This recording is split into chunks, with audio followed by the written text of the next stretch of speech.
अल्लाह का जिक्र कर रहे थे, दौड़ता हुआ मस्जिद नबी की तरफ से एक आदमी पुकारता हुआ काब बिन मालिक। जैसे आवाज सुनी, काब बिन मालिक अल्लाहु अकबर कह के अल्लाह के शुक्रगुजारी में सजदा रख दिया और अल्लाह की शुक्रगुजारी करने लगे, ये सोच करके शायद मेरे लिए आप बातचीत करने का पैगाम आ गया। कहता हूं आदमी आकर कहा, तुझे अल्लाह के नबी सल्लल्लाहु अलैहि वसल्लम मदीना बुला रहे मस्जिद नबी में। काब बिन मालिक अल्लाह के नबी सल्लल्लाहु अलैहि वसल्लम के पास पहुंचे, पहुंचकर सलाम किया तो आप सल्लल्लाहु अलैहि वसल्लम ने फरमाया, आप जो 50 दिन से तेरा समाजी बाइकॉट चल रहा था आज खत्म किया जाता है। क्या पूछते हैं काब बिन मालिक? अल्लाह के नबी सल्लल्लाहु अलैहि वसल्लम, ये जो फैसला दिया गया था आपकी तरफ से दिया गया था, उस समय आपने मुझसे कहा था कि अब तो आसमानों से जब तक फैसला नहीं आएगा तब तक हम तुझसे बात नहीं करेंगे। अल्लाह के नबी सल्लल्लाहु अलैहि वसल्लम बता दीजिए, ये फैसला आपका है, ये अर्श वाले रब का है। आपसे हम कहते हैं काब बिन मालिक जान ले, ये फैसला तेरे रब अल्लाह की तरफ से आया है, तेरी मग़फ़िरत कर दी गई है। फैसले अल्लाह की तरफ से आते दी दोस्तों, हक पर जमे रहना, दीन पर जमे रहना, सच्चाई पर जमे रहना, बातिल से दूर रहना, झूठ से दूर रहना, हराम से दूर रहना, जुए से दूर रहना, हर बुराई से दूर रहो। अल्लाह की मदद जिंदगी में आते रहेगी। लोग रोटी खाकर 2 पैसे कमाकर खुश रहेंगे, लेकिन हराम कमाई वाले के आंख पर कपड़ा दिखेगा, हराम कमाई वाले के घर पे लाइट दिखेगी, हराम कमाई वाले के पास गाड़ी बंगला दिखेगा, लेकिन ईमान जब कमजोर हो जाता है इंसान का हराम की वजह से, अजीज दोस्तों, फरमाया आप सल्लल्लाहु अलैहि वसल्लम ने, जो हराम का खाता है वो हराम का लिबास पहनता है, अल्लाह इसकी दुआओं को कबूल नहीं करता। तो जानना तो चाहिए पड़ेगा ना, हराम क्या है हलाल क्या है, सीखना पड़ेगा ना अजीज दोस्तों। जिंदगी के अंदर जैसा चल रहा, बाप ने ये बताया था, दादा ने ये बताया था, जिंदगी चली नहीं हो सकता। दीन सीखना पड़ेगा, दीन समझना पड़ेगा। इस मजलिस का मकसद भी है दीन सीख कर समझना है, अल्लाह का खौफ हर छोटे बड़े मामले में। कोई भी काम आप कर रहे हैं, आप ये पूछ लीजिए दीन का मामला क्या है, दीन सीखना कैसा है। सवाल किससे करना, लीजिए नंबर 9849758154। दिन और रात के 24 घंटे व्हाट्सएप पे आपका सवाल करिए, इंशाल्लाह आपको जवाब मिल जाएंगे।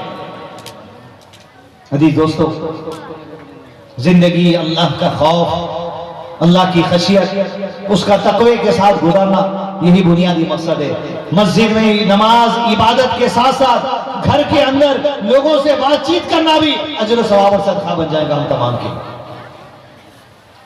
अजीज दोस्तों, आज अल्लाह का खौफ नहीं होने की वजह से मुस्लिम माशरे में, मेरी और आपकी जिंदगी में इतनी बड़ी बुराई फैल रही है, वो सिर्फ जिस्म के एक हिस्से से जिसको जुबान कहा जाता है।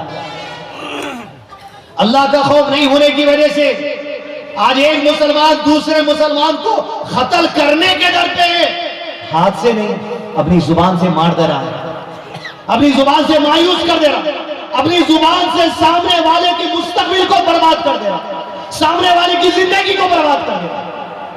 कैसे?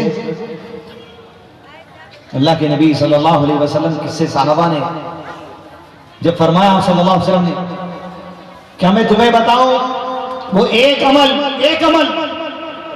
कि जिसको कर लोगे तो तुम्हारी नमाज, तुम्हारा रोजा, तुम्हारा सदका, तुम्हारा ज़कात, तुम्हारा जिहाद, ये सब पर जो अजर मिलता है वो सलामत रह जाएगा। क्या बताऊं अमल? फरमाया अल्लाह के नबी सल्लल्लाहु अलैहि वसल्लम, बताइए अमल कौन सा है? नमाज पढ़ रही, लेकिन अगर वो अमल हम नहीं करें तो नमाज का अजर नहीं मिलेगा, नहीं मिलेगा।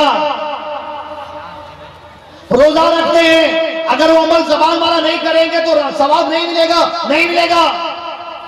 कहा क्या है? आप सल्लल्लाहु अलैहि वसल्लम ने कहा, अगर अपनी नेकियां, अपनी इबादत का अजर संभाल के रखना चाहते हो, अल्लाह के पास आखिरत उसका अजर पाना चाहते हो, अपनी जुबान पकड़कर आप सल्लल्लाहु अलैहि वसल्लम ने कहा, कुफ्फा अलैका हाज़ा, अपनी जुबान की हिफाजत करो, तुम्हारे अमाल के ऊपर जो अजर मिलता है अल्लाह तुम्हें पूरा पूरा देगा। लेकिन जबान अगर फिसल गई तो समझो तुम्हारे अमाल बर्बाद है। नबी सल्लल्लाहु अलैहि वसल्लम की बीवी आयशा रज़ियल्लाहु अन्हा ने अपनी सौतन अल्लाह के नबी सल्लल्लाहु अलैहि वसल्लम की एक और बीवी के बारे में सिर्फ इतना कहा था, क्या कहा था? अल्लाह के नबी सल्लल्लाहु अलैहि वसल्लम, जब सफिया आपकी एक और बीवी आपके साथ चलती है, खत्म मैच नहीं होता, वो थोड़ी छोटी है। अल्लाह के नबी सल्लल्लाहु अलैहि वसल्लम ने पलट कर कहा, आयशा तूने तो ऐसी बात कह दी है कि अगर तेरी इस बात को समंदर में डुबाया जाए, समंदर का पानी कड़वा हो जाएगा, समंदर जैसी नेकियां लेकर आओ, लेकिन अपनी जबान से एक दूसरे मुसलमान को अगर तकलीफ दी, तुम्हारी सारी नेकियां बर्बाद होने के दाहने पर।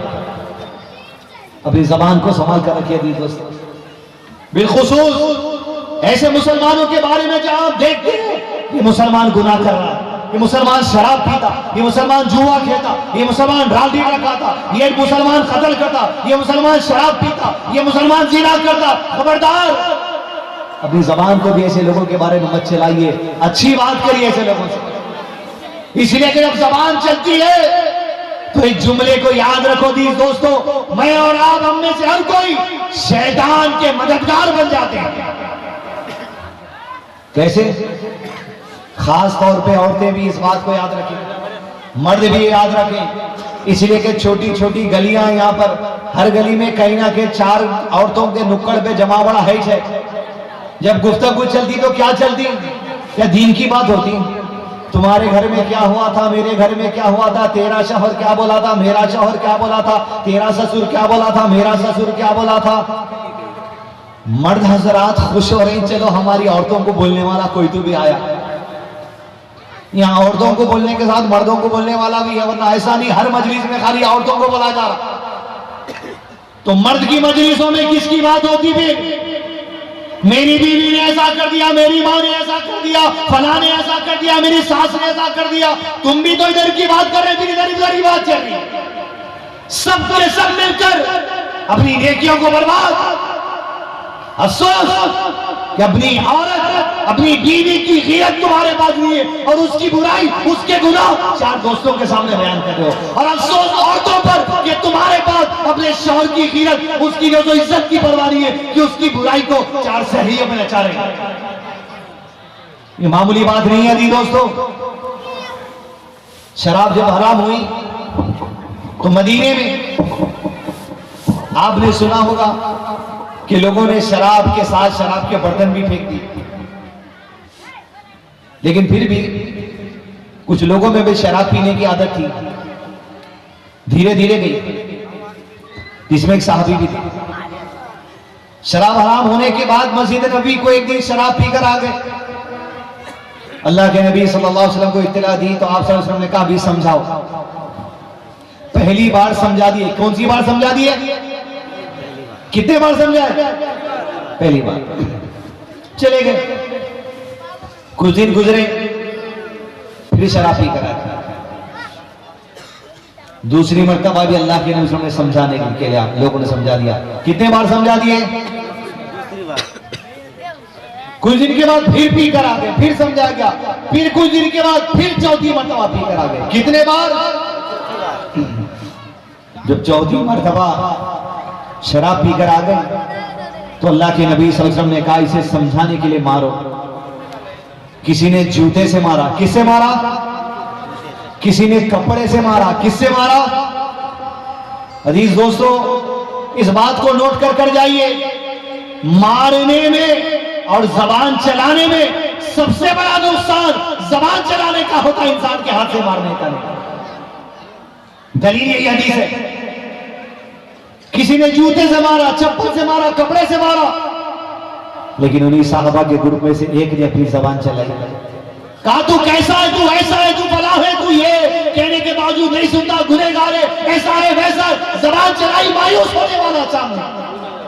अल्लाह के नबी ने सुनकर कहा खबरदार खबरदार खबरदार, मैंने तुमने मारने के लिए कहा था, खबरदार अपने भाई के मामले में शैतान के मददगार मत बनो। शैतान तुम्हारे भाई के अंदर वसवसे डालेगा। अगर तुम मायूसी वाली बात करोगे वो वही गुनाहों वाले लोगों के पास चला जाएगा। हिम्मत की बात करो, हौसले की बात करो, मगफिरत की बात करो, रहमत की बात करो, अच्छाई की बात करो, खैर की बात करो। बुरी बात अपनी जुबान से मत निकालो। लोग मायूस हो जाएंगे, लोग बदजल हो जाएंगे, लोग दीन से भागेंगे, लोग नेकियों से भागेंगे, लोग मस्जिदों से भागेंगे अगर तुम अपनी नमाज बुरी चलाओगे, जबान बुरी चलाओगे। भागते नहीं क्या लोगों से? ये देखो आ गया शराब पीने वाला, समझाने का कुछ तरीका होता है। आपकी जबान जितनी चलती जाएगी वो और मायूस होता जाएगा। अरे भाई हम तो आम आदमी, आम ईमान में कितने बड़े दर्जे के लोग हैं सहाबा करम, उनके बारे में कहा शैतान की मदद मत करो वरना कहीं भटका ना दे और शराब की तरफ। और अल्लाह के नबी सल्लल्लाहु अलैहि वसल्लम ने फिर क्या कहा, सुन लीजिए इस बात को।